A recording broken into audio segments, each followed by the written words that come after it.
Hello everyone, welcome to our channel जिसका नाम है सीयूटी मॉक। मैं हूं मिताली, आपकी अकाउंट्स एजुकेटर। तो बच्चों, जैसा कि हम लोग अपना चैप्टर कर रहे हैं एनालिसिस ऑफ फिनेंशियल स्टेटमेंट्स, इसके बच्चा हमने अपने 2-3 टॉपिक्स कवर कर लिए हैं। जहां सबसे पहले हमने पढ़ा था meaning, then significance and objectives. उसके बाद सेकेंड लेक्चर में बच्चा हमने इसके टूल्स देखे थे। हमारे जो 5 टूल्स हैं उनको हम एज ए थ्योरी बेस हमने पढ़ा था। देन हमने साथ ही साथ उसकी लिमिटेशंस कर ली थी। अब आ जाते हैं बच्चे अपने नेक्स्ट टॉपिक पे, जो कि रहेगा हमारा कंपैरेटिव स्टेटमेंट्स। अब हमने कंपैरेटिव स्टेटमेंट्स को अपने लास्ट लेक्चर में थ्योरी सुना था कि कंपैरेटिव स्टेटमेंट्स होता क्या है। जब हम उसको अपने प्रीवियस ईयर के साथ कंपेयर करते हैं, उनका डिफरेंस निकालते हैं, इंक्रीज या डिक्रीज कितना आया है, और उस बेस पे कंपैरिजन करके डिसीजन ले सकते हैं। आज हम इसको प्रॉपर प्रैक्टिकल के थ्रू करेंगे, ठीक है। इसका फॉर्मेट वगैरह देखेंगे, ठीक है। तो चलिए शुरू करते हैं अपना ये वाला लेक्चर। तो फर्स्टली बच्चा देखिए, यहाँ पे मैंने लिखा हुआ comparative statements refer to the statement of profit and loss and the balance sheet. मैंने वही बताया था, कंपैरेटिव जो स्टेटमेंट्स बनेगी वो कंपैरेटिव बैलेंस शीट भी बन सकती है और कंपैरेटिव आपकी statement of profit and loss भी बन सकती है। तो कब बोलते हैं? Prepared by providing columns for the figure of both current year as well as previous year. जिस ईयर को आपने, मतलब ये आपका करंट ईयर हो गया, आपने जिस भी प्रीवियस ईयर से उसके साथ कंपैरिजन करना है, उन दोनों की फिगर्स को हम लिखेंगे। And for the changes during the year, तो उन दोनों साल को कंपैरिजन करके क्या चेंज आया। एक साल में 5 लाख था, एक साल में 6 लाख था, दोनों में क्या चेंज आया, 1 लाख का चेंज आया, हम वो लिखेंगे। Both in absolute and relative terms. Absolute मतलब ये जो चेंज है आपने 1 लाख लिखा, और रिलेटिव मीन्स आप एज ए परसेंटेज भी उसको वहाँ लिखेंगे। डन। अभी हम इसका फॉर्मेट देखेंगे, वहाँ से आपको ये क्लियर हो जाएगा। The figures in the comparative statements can be used for identifying the direction of changes. आपको पता चल जाएगा वो अपर डायरेक्शन में इंक्रीज हुआ है या डिक्रीज हुआ है। And also the trends in different indicators of the performance of an organisation. जब सारी चीज़ों की परसेंटेज वगैरह एब्सोल्यूट रिलेटिव टर्म्स दोनों में आएगी, तो वो इंडिकेट आपको ट्रेंड कर देगी। डन। तो चलिए शुरू करते हैं अपना इसका प्रैक्टिकल पोर्शन। सबसे पहले बच्चा हम देख लेते हैं अपना फॉर्मेट। तो देखिए, जो कंपैरेटिव स्टेटमेंट्स बनेगी बच्चा, उसका ये वाला फॉर्मेट हमारा रहेगा। आपको 5 कॉलम्स बनाने हैं। पर्टिकुलर्स, फर्स्ट ईयर मतलब फर्स्ट ईयर वो आपका रहेगा, then second year, then absolute increase और डिक्रीज, देन परसेंटेज इंक्रीज और डिक्रीज, ठीक है। आपको सबसे पहले जिस भी चीज़ का, मैं कह रही हूँ यहाँ पे रिवेन्यू फ्रॉम ऑपरेशंस है, रिजर्व सरप्लस है, एम्प्लॉयमेंट बेनिफिट एक्सपेंसेस है, जिस भी चीज़ का चेंज देखना है, सबसे पहले हम पर्टिकुलर्स में वो लिखेंगे कि रिवेन्यू फ्रॉम ऑपरेशंस है। फर्स्ट ईयर मतलब 2015 है, 16 है, जो भी है वो लिखेंगे। देन सेकेंड ईयर जो भी आपका 17 चल रहा है, 18 चल रहा है, जिस भी साथ आप कंपेयर करना चाहते हैं, सेकेंड ईयर लिखेंगे। देन अब दोनों को कंपेयर करके आप लिखेंगे यहाँ पे एब्सोल्यूट इंक्रीज आया या फिर डिक्रीज आया है, और फिर उसके बाद उसकी परसेंटेज निकाल देंगे, ठीक है। परसेंटेज निकालने का फॉर्मूला मैंने नीचे लिखा बच्चा। जो भी चेंज आया आपको आता ही होगा, मैथ्स है सिंपल। जो भी चेंज आया उसको हम डिवाइड कर देते हैं आपकी फर्स्ट ईयर की फिगर से। मतलब जो भी प्रीवियस ईयर की फिगर के लो, जो फर्स्ट ईयर है उसको आप ले लो प्रीवियस ईयर, और जो सेकेंड ईयर है उसको आप ले लो करंट ईयर, ठीक है। तो जो भी चेंज आया हम उसको डिवाइड कर देंगे अपने प्रीवियस ईयर से, और इंटू 100 करके परसेंटेज निकाल देंगे, ठीक है। तो आप कैसे लिखोगे? पर्टिकुलर्स, फिर आपका प्रीवियस ईयर, देन आपका करंट ईयर, देन जो भी उनमें एब्सोल्यूट चेंज आया है वो, और देन उनकी परसेंटेज। डन। इस तरीके से बच्चा कंपैरेटिव स्टेटमेंट बनेगी। चाहे आप statement of profit and loss बनाएं, चाहे आप कंपैरेटिव बैलेंस शीट बनाएं, दोनों इसी तरीके से हमारी बनेगी। आपको जो भी इंफॉर्मेशन ऊपर गिवन होगी, आपके पास बैलेंस शीट होगी, आपके पास statement of profit and loss होगा। अगर आपको कंपैरेटिव बैलेंस शीट बनानी तो कंपैरेटिव बैलेंस शीट बनाइए, अगर आपको comparative statement of profit and loss बनाना तो वो बनाइए। फॉर्मेट हमारा ये रहेगा। Particulars like revenue from operations, first year मतलब प्रीवियस ईयर, सेकेंड ईयर मतलब हमारा करंट ईयर। मैं कह रही हूँ यहाँ पे 5 लाख 6 लाख, दोनों का चेंज कितना हुआ, 1 लाख। देन उनका आप डिफरेंस सॉरी परसेंटेज निकाल देंगे, 1 lakh divided by 5 lakh into 100। Done. तो इस तरीके से बच्चा हमारे कंपैरेटिव स्टेटमेंट्स बनाई जाती है। अब हम इसको प्रॉपर अपने प्रैक्टिकल क्वेश्चन के थ्रू करके देख लेते हैं।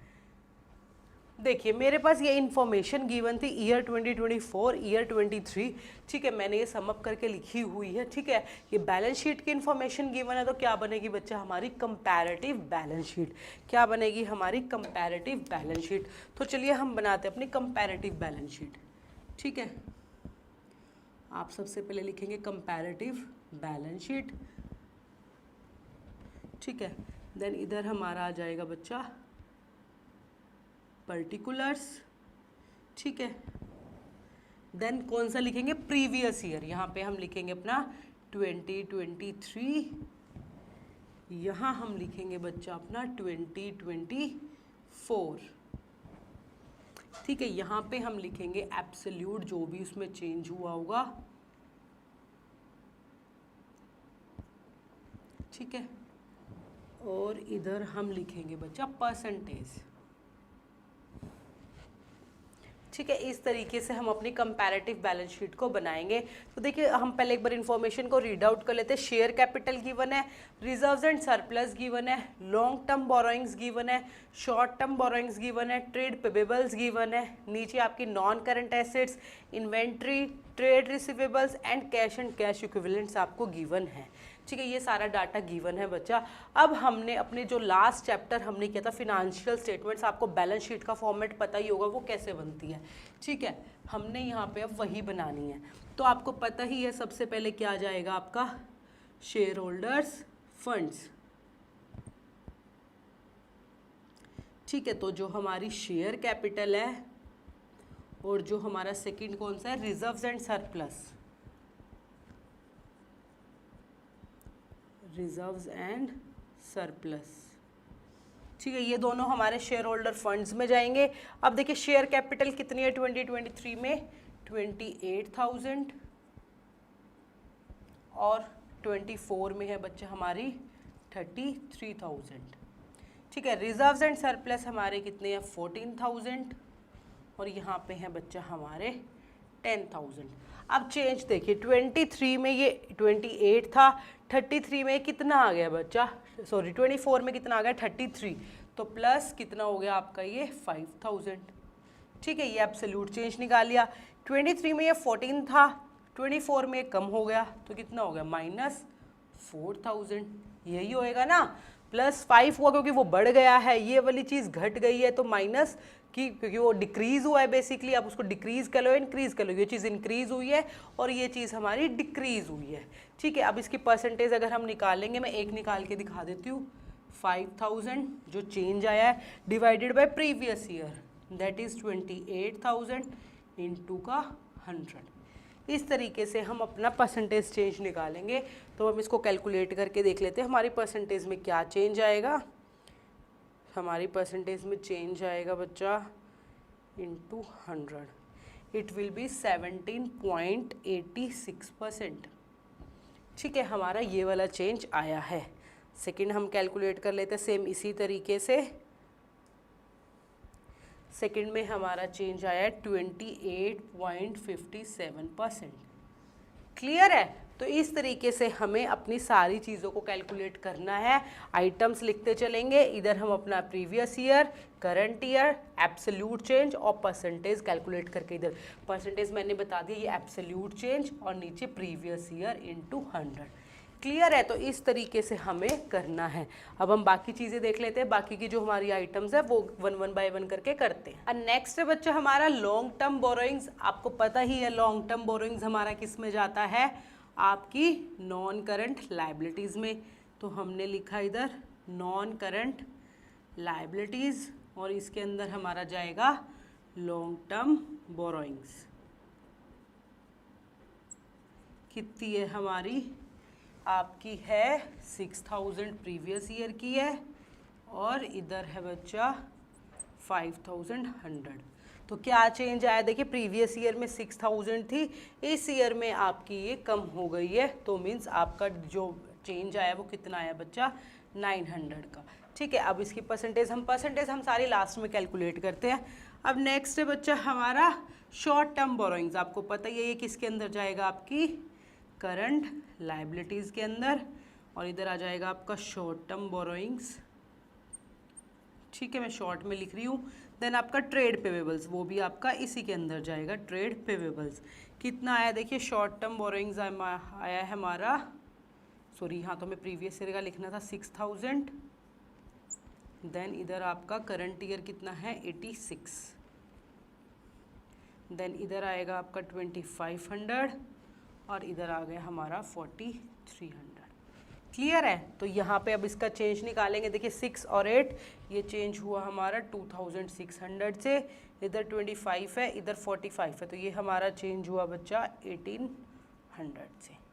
क्लियर है। अब हम जो इसकी परसेंटेज है उसको कैलकुलेट कर लेते हैं, साथ में इसका टोटल भी कर लेते हैं। हम इसकी परसेंटेज कैलकुलेट करते हैं।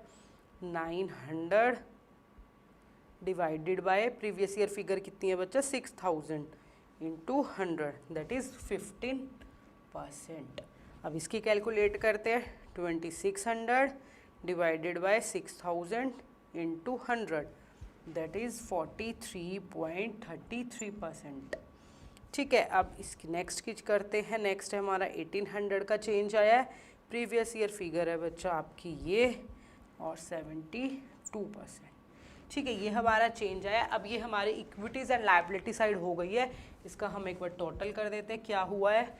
टोटल बच्चा हमारा आएगा 28,000 प्लस 14,000 प्लस 6,000 प्लस अगेन 6,000 देन 2500। इसका हमारा टोटल आया बच्चा 56,500। ठीक है। अब हम 24 का टोटल करते हैं। 33,000 10,000 51 86 then 43 it will be 61,000। Clear है। सेम इसी तरीके से अब हम अपना चेंज कैलकुलेट करते हैं। चेंज है बच्चा हमारा इट्स 12,500। ये आएगा, ये हमने गलत कैलकुलेट किया है।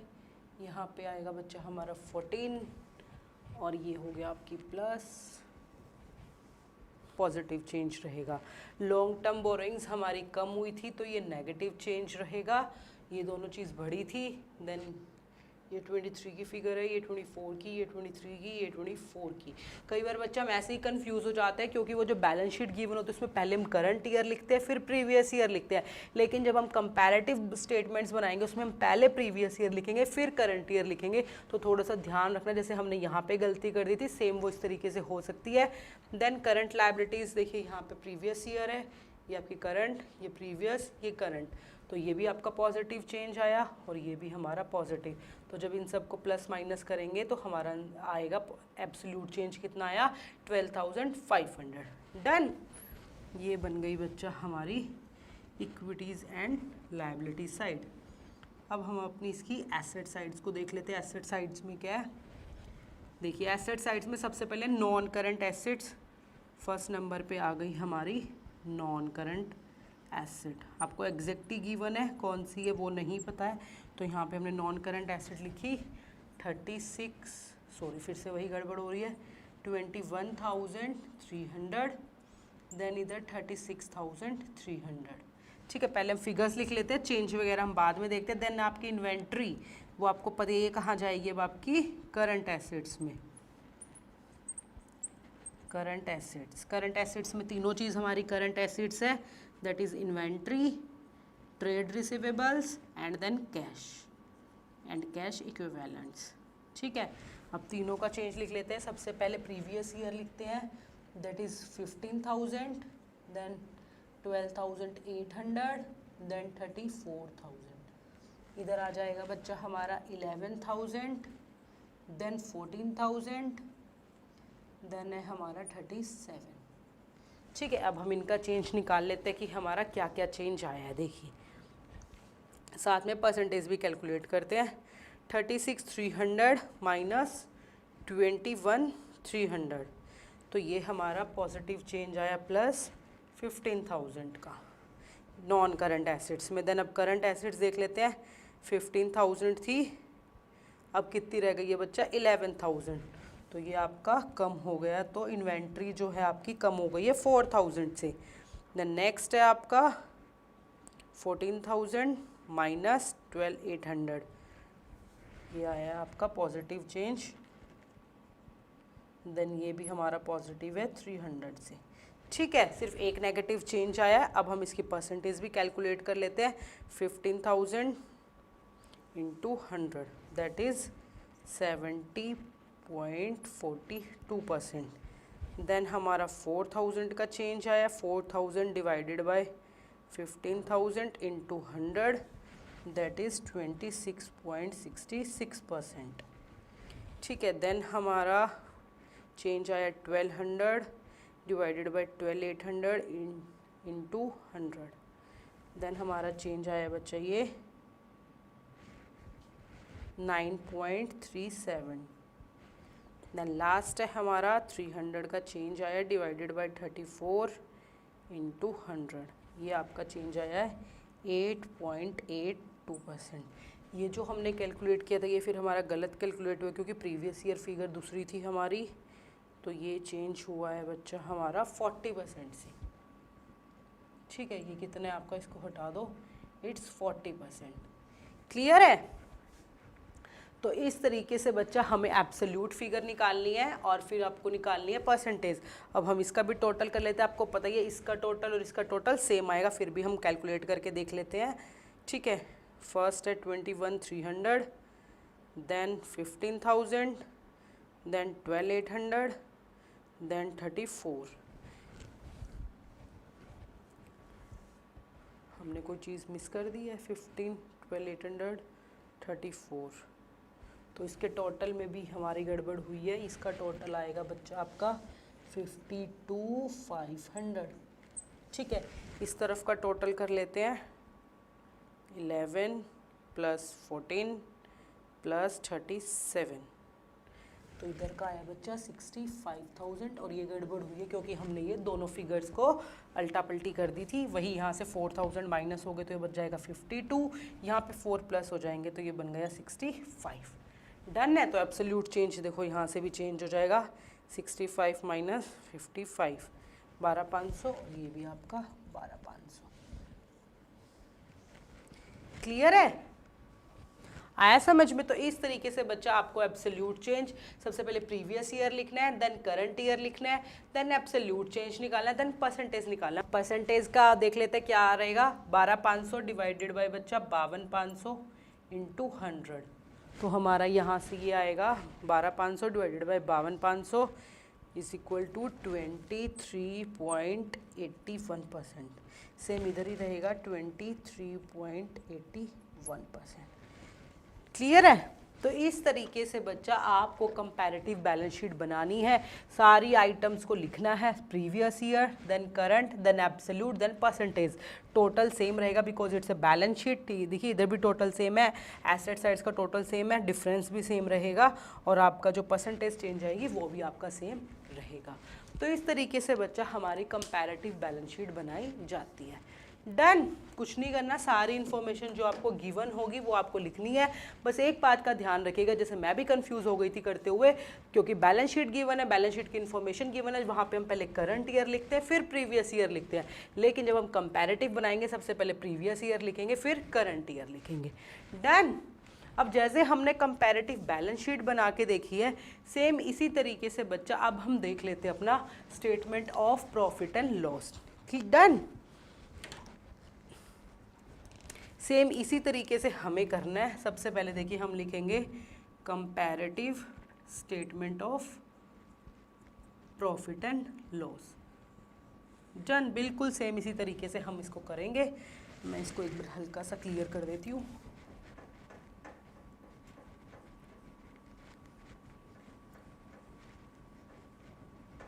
ठीक है, देन इधर आप लिखेंगे आपका पर्टिकुलर्स, जो भी चीज़ रहेगी हमारी, देन हमारा कौन सा आएगा 2023, देन 2024, देन आपका एब्सोल्यूट चेंज जो आया है,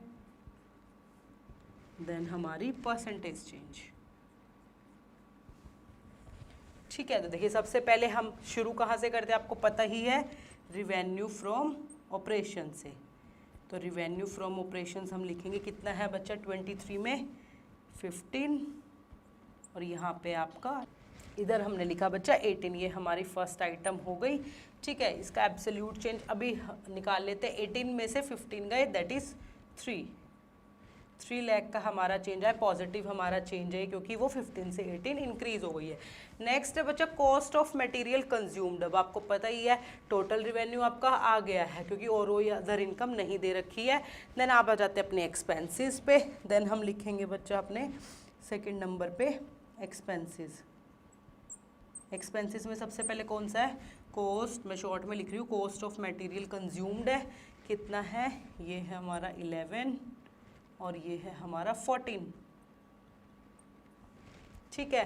देन इनका आप देखिए 11 से हो गई है 4, तो हमारा चेंज आया वही सेम 3 लाख का।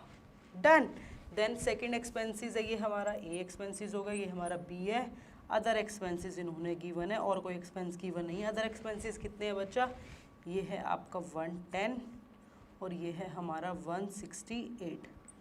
तो इन दोनों का डिफरेंस कितना आएगा, 68 में से 10 जाएगा, it will be 58। Done. Then आ जाता है इनकम टैक्स। अब आपको बेसिकली वही थर्ड आइटम निकालनी पड़ेगी, प्रॉफिट बिफोर टैक्स, ठीक है। इसमें से जो भी इसका टोटल आएगा इसको माइनस करेंगे, ठीक है। हम इसका टोटल देख लेते क्या रहेगा। यहाँ पे एक तरीके से टोटल रिवेन्यू हो गया हमारा, टोटल रिवेन्यू तो यही रहेगा,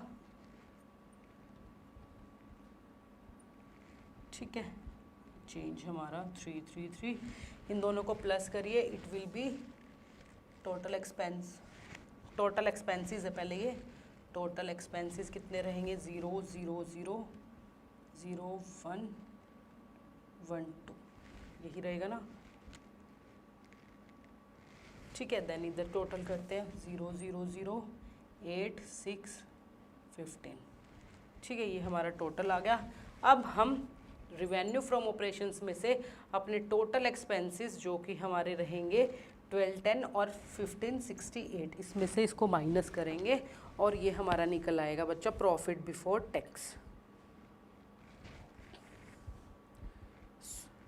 यहाँ पे है हमारा रिवेन्यू, रिवेन्यू में से हमको माइनस करना है टोटल एक्सपेंसेस, देखिए 12 10 1 2 3, it will B profit before tax आएगा बच्चा हमारा 290। इस ईयर का देख लेते हैं क्या आएगा। 18 में से हमको माइनस करना है 1568 और ये आपका आएगा बच्चा 232। डन। बेसिकली ये डिक्रीज हुआ है हमारा, ठीक है। क्यों, हमारे एक्सपेंसेस बढ़ गए हैं, 4 माइनस 1568, हमारे एक्सपेंसेस कितने से बढ़ गए बच्चा, 358 से हमारे एक्सपेंसेस बढ़ गए, जिसकी वजह से जो हमारा प्रॉफिट बिफोर टैक्स था वो लास्ट ईयर से कम हो गया, कितना, 58,000 से। डन। अब आपको इनकम टैक्स कैलकुलेट करना है, तो 4th नंबर पे हमने टैक्स कैलकुलेट किया इनकम टैक्स। इधर 40% लगेगा, इधर लगेगा 50%, ठीक है। तो 290 पे 40% जब आप कैलकुलेट करोगे तो ये आएगा 116,000 और इधर हमें कैलकुलेट करना है बच्चा 50% हमने कैलकुलेट किया, तो ये भी आपका सेम आ रहा है। सेम कैसे आ सकता है, let me check once again, into 40, same ही आ रहा है, 232 इंटू 50, जी हाँ ये सेम आ रहा है, ठीक है। अब हम निकाल लेते हैं अपनी लास्ट आइटम जो कि रहेगी profit after tax. Profit before tax में से टैक्स को माइनस कर देंगे, तो ये हमारा आएगा 290 में से हमने माइनस करा 116, ये आ गया हमारा बच्चा 174, ठीक है। और 232 में से हमने माइनस किया 116 और ये हमारा आएगा बच्चा 116 ही सेम, क्योंकि वो 50% था हमारा। डन। अब एब्सोल्यूट चेंज देख लेते हैं, इसमें तो कोई चेंज नहीं आया, टैक्स तो उतना ही रहा, बाद में हमारा टैक्स हमें कम देना पड़ा 58। डन। इस तरीके से हमने एब्सोल्यूट चेंज निकाले। एक बार क्रॉस चेक कर लेते हैं, प्रीवियस ईयर करंट ईयर, तो ये टोटल हो गया प्रीवियस ईयर करंट ईयर, ठीक है, देन ये previous year then current year, then हमने इनका टोटल करके इसको निकाल लिया, देन हमारा इनकम टैक्स हमने कैलकुलेट किया 40% और ये 50%, ठीक है। इनकम टैक्स कैलकुलेट करने के बाद हमने फाइनल निकाल लिया, डन, ठीक है। अब एक देख लेते हैं, पॉजिटिव चेंज था, ये हमारा पॉजिटिव था, ये भी पॉजिटिव था। एक्सपेंसेस हमारे बढ़ गए हैं, ठीक है, ये हमारा बेसिकली नेगेटिव चेंज आया। यहाँ पे भी एक्सपेंसेस हमारे बढ़ गए थे, नेगेटिव चेंज आया। यहाँ से एक्सपेंसेस बढ़ गए तो ये भी नेगेटिव चेंज आया। इनकम टैक्स आपका कम हुआ तो ये पॉजिटिव चेंज हुआ, ये माइनस। लास्ट में जो ओवरऑल प्रॉफिट है वो भी हमारा कम हो गया, तो ये भी क्या है, एक नेगेटिव चेंज हमारा आया। अब हम इसकी परसेंटेज और कैलकुलेट कर लेते हैं बच्चा। हमारी परसेंटेज क्या रहेगी, देखिए 3 लाख डिवाइडेड बाय 15 इंटू 100, तो इट विल बी 20%। और कोई इनकम तो थी नहीं, तो ये भी आपका रहेगा बच्चा 20%, ठीक है। देन आपका कॉस्ट ऑफ मटेरियल कंज्यूम था हमारा 3 लाख से चेंज हुआ, जो 3 lakh divided by 11 lakh into 100, ये आपका चेंज हुआ बच्चा 27.27% से। देन आपकी अदर एक्सपेंसेस देख लेते हैं, अदर एक्सपेंसेस क्या है, कितने से चेंज हुई, 58,000 डिवाइडेड बाय 1110 इंटू 100, ये भी आपका चेंज हुआ बच्चा 52.72% से। टोटल चेंज हमारा क्या रहा एक्सपेंसेस के अंदर, एक्सपेंसेस के अंदर चेंज हुआ 358 से डिवाइडेड बाय 1210 और 123 इंटू 100, इसमें चेंज रहा है आपका 29.58% से, ठीक है। देन आ जाते हैं हम अपने profit before tax. Profit before tax में हमारा चेंज हुआ 58,000 डिवाइडेड बाय 29 इंटू 100, 20%। देन इसमें तुम्हारा कोई चेंज आया ही नहीं। लास्ट हमारा रहा 58,000 divided by 174 into 100, that is 33.33%, ठीक है बच्चा। तो इस तरीके से हमें अपना बैलेंस शीट कंपैरेटिव स्टेटमेंट, जो statement of profit and loss है वो बनाना है। देखिए ये पॉजिटिव चेंज रहा, ये पॉजिटिव, ये भी इंक्रीज हुआ तो आप इसको पॉजिटिव ही बोल सकते हैं। ये भी इंक्रीज हुआ तो पॉजिटिव, ये आपका इंक्रीज हुआ पॉजिटिव, ये डिक्रीज हुआ तो ये आपका नेगेटिव, ये आपको कुछ था ही नहीं, ये लास्ट में डिक्रीज हो गया हमारा प्रॉफिट आफ्टर टैक्स। ये तो बेसिकली इसको कंपेयर करने से आपको समझ भी आना, 23 में हमारा रिवेन्यू इतना था, ठीक है, हमारा रिवेन्यू फ्रॉम ऑपरेशंस मीन्स हमारी सेल्स इतनी थी, ठीक है। प्रॉफिट आफ्टर टैक्स हमारा 174 था। 24 में हमारी सेल्स इंक्रीज हो गई, लेकिन जो हमारा प्रॉफिट आफ्टर टैक्स था वो बहुत कम आया। तो इस तरीके से बच्चा हमें स्टेटमेंट्स बना के एब्सोल्यूट चेंज परसेंटेज हमारी कितनी परसेंटेज चेंज हुई है, बेसिकली 33.33, मतलब जो हमारा प्रॉफिट आफ्टर टैक्स है बच्चा वो बेसिकली 33% से गिर गया है हमारा इस साल में प्रीवियस ईयर के कंपैरिजन में, ठीक है। इस तरीके से बच्चा हमें अपनी स्टेटमेंट्स कंपैरेटिव स्टेटमेंट्स बनानी है, फिर इसके बेस पे हम एनालाइज कर सकते हैं और अपने डिसीजन ले सकते हैं। डन। तो ये फॉर्मेट था बच्चा, इस तरीके से हमें बनाना है। अब इस बेस पे बच्चा 2 क्वेश्चन है जो आपको घर से करने हैं, वो दोनों क्वेश्चंस रहेंगे हमारे ये, ठीक है। ये दोनों क्वेश्चंस है कैलकुलेटिव क्वेश्चंस है, जैसे हमने आज करा इसी तरीके से किसी में आपको कुछ निकालना है, किसी में कुछ निकालना है, जिनको हम अपने कल वाले लेक्चर में डिस्कस करेंगे, ठीक है। अब देख लेते हैं जो लास्ट सेशन में हमने आपको 2 क्वेश्चंस दिए थे उनके क्या आंसर थे बच्चा। फर्स्ट क्वेश्चन था using the previous years data of A business enterprise percentage changes in selected data may be observed over the time, ठीक है। एक प्रीवियस ईयर डाटा के बेस पे percentage selected data over the time था, तो हमारा था वो था ट्रेंड एनालिसिस जो हमने कल पढ़ा था। देन क्वेश्चन नंबर सेकंड था which of the following is correct about the financial analysis. नीचे 4 ऑप्शन थे, करेक्ट ऑप्शन था बच्चा A does not consider price level changes, ये हमने कल पढ़ा था, ये उसकी एक लिमिटेशंस थी। बाकी 3 ऑप्शन हमारे इनकरेक्ट है। डन। तो ये था बच्चा हमारा आज का लेक्चर, जहां हमने पढ़ा कंपैरेटिव स्टेटमेंट्स को बनाना। नेक्स्ट लेक्चर में बच्चा हम देखेंगे अपना कॉमन साइज स्टेटमेंट। जिस तरीके से comparative balance sheet, comparative statement of profit and loss बना, सेम उसी तरीके से common size balance sheet and common size statement of profit and loss भी बनाया जाता है। उसको भी हम उसका फॉर्मेट देन उसके इस तरीके से प्रैक्टिकल क्वेश्चंस को करके देखेंगे। क्लियर है? तो till then bye bye everyone, मिलेंगे अपने नेक्स्ट लेक्चर में।